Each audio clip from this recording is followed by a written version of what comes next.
But what it made me instantly think of is in my current position where I'm reaching nerds, geeks, and gamers, I'm reaching a lot of people that are in our pews, they are in our churches, but because they're nerds, they're always pushed to the sound booth.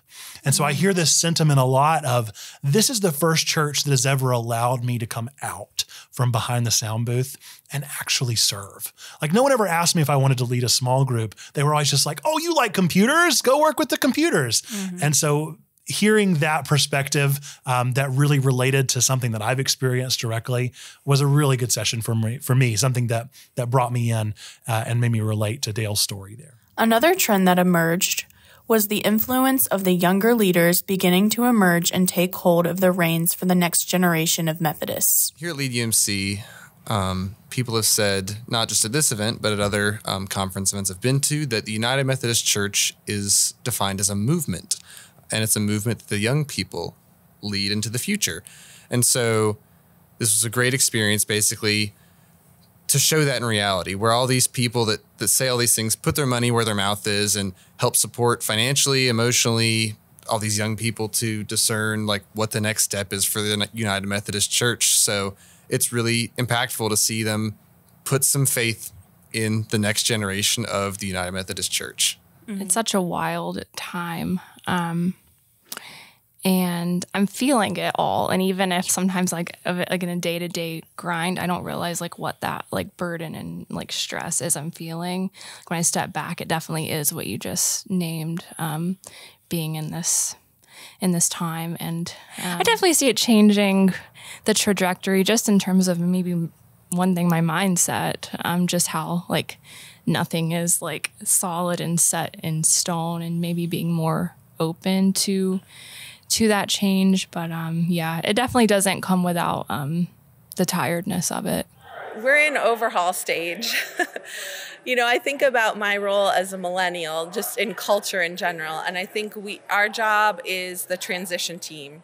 We know all of our systems are broken, but we don't know what new systems are needed to be created yet. So as a millennial, I see myself just trying out a bunch of stuff. And, I hope in a decade or so, I can have a really substantial report of like, here's what worked, here's what didn't work, here's what I learned, not hide our failures, but talk about them so we can learn from each other and like hand it off to a Gen Z and be like, here you go, good luck, and know to step back when it's time to let them lead. Finally, everyone we talked to acknowledged the evolutionary state of the church, noting that while there may be changes ahead, this is a time of great opportunity. One of the prevailing sentiments that keeps coming up in each of these talks is the idea of a perspective shift.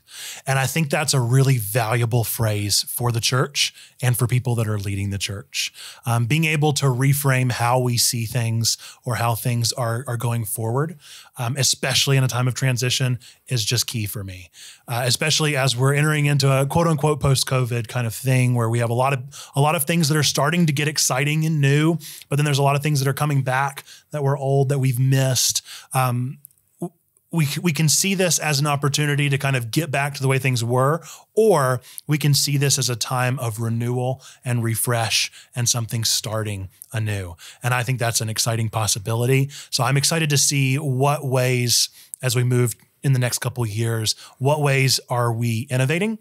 What ways are we finding that newness, tapping into it, and realizing that the Holy Spirit is still working in new and amazing ways in this conference and in this church and through the people. So I will say to people that let us come to the middle. Let us meet together in the middle between you and I, between they and us, we and they, so that we can all meet together in the middle. That will be our edge from our own center, so that we may share, we may cry together, we may honestly listen to each other and pray together.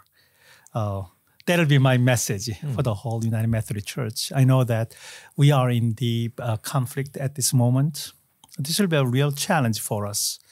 But again, I sense that this is a great opportunity for us to renew our own identity as the denomination. There are things that are important about who we are as a people, as a church. that continue to be, that we can carry forward. And as we carry forward that we are disciples of Jesus Christ, the people around us are the most valuable part of who we are as a Methodist church. And I think here at Lead UMC, we're saying that even as we're questioning some of the practices that have gone before us. I am leaving with a lot more questions than answers, definitely, which is sometimes frustrating, but I think it is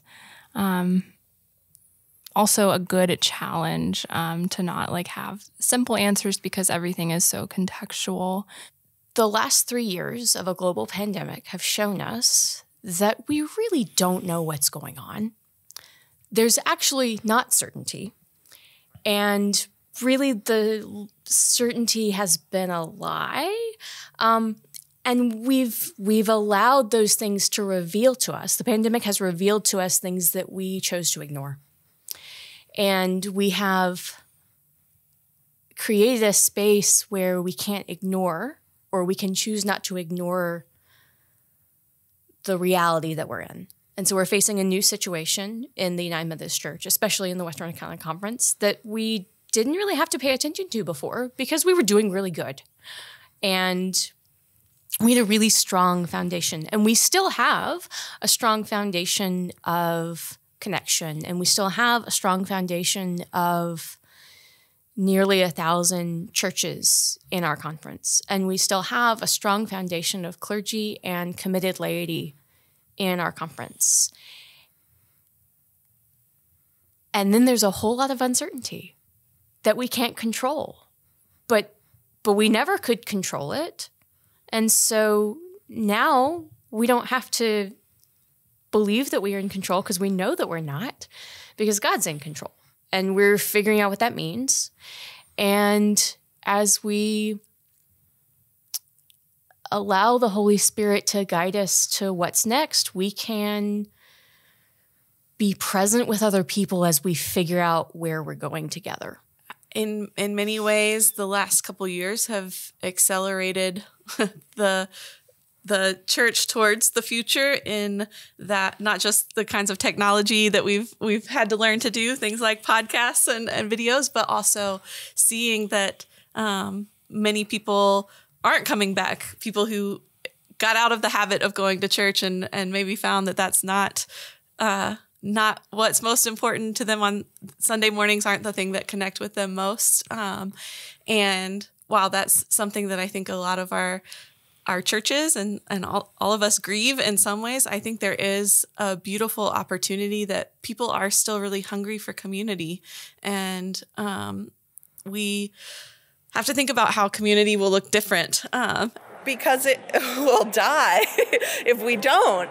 You know, we have to evolve, just as we learn in nature. When the environment changes, if we aren't able to evolve, we will go extinct.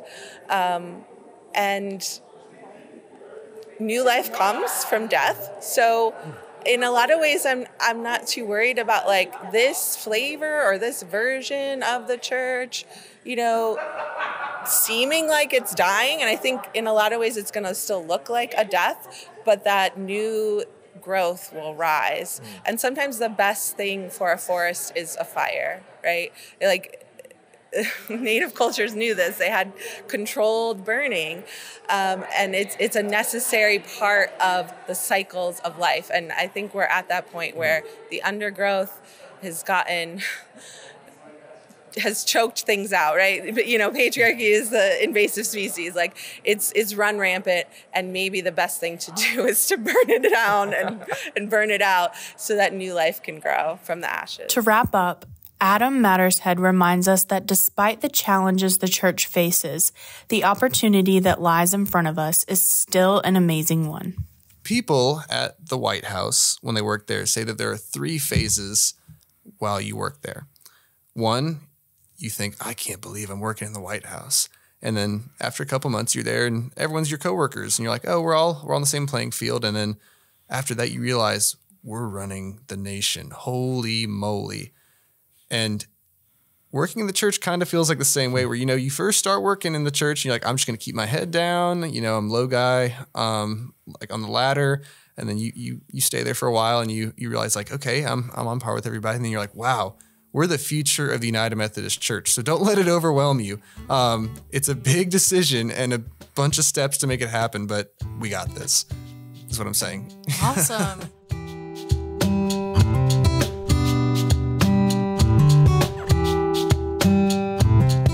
Thank you for listening to Means of Grace, a podcast produced by the Western North Carolina Conference of the United Methodist Church. We hope you enjoy listening to these podcasts and use them as a way to stay connected to our community. Remember to subscribe to Means of Grace for free on Apple Podcasts, Spotify, or wherever you get your podcasts. Please leave us an honest rating and a review. It helps others find this podcast. Follow the WNCC on Facebook, Instagram, and Twitter at WNCCUMC. Once again, that's at WNCCUMC. Means of Grace is produced by the Western North Carolina Conference of the United Methodist Church and Andy Go of Gojo Studios.